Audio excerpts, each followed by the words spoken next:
আসসালামু আলাইকুম। আমি ক্লাস 3 গণিতে নামতার গাছ বানিয়েছি। আসসালামু আলাইকুম।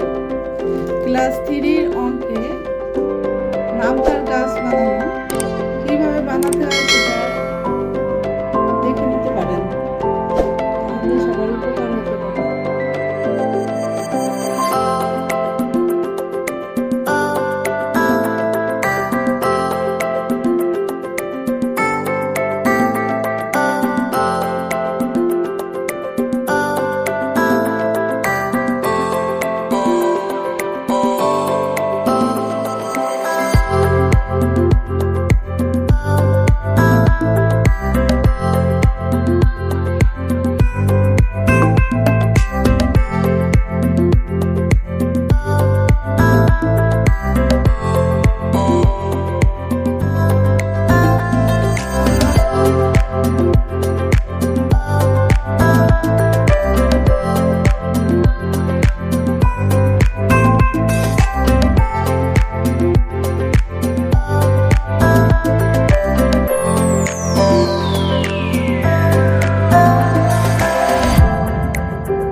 এখন লাস্ট দুটি পাতা লাগাবো।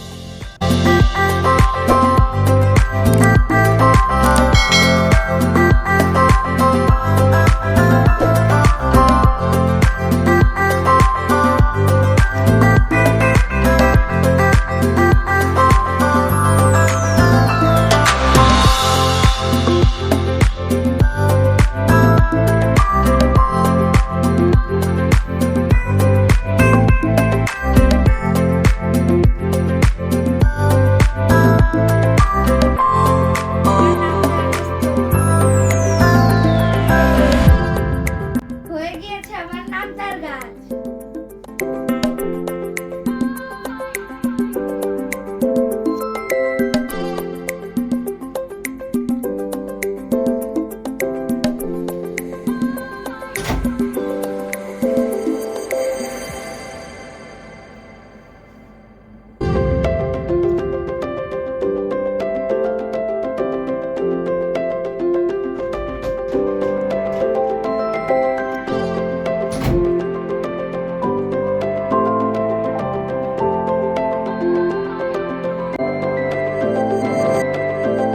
আপনাদের এই নামতার গাছটা ভালো লেগেছে, আজকের ভিডিওটা এই পর্যন্তই। বাই।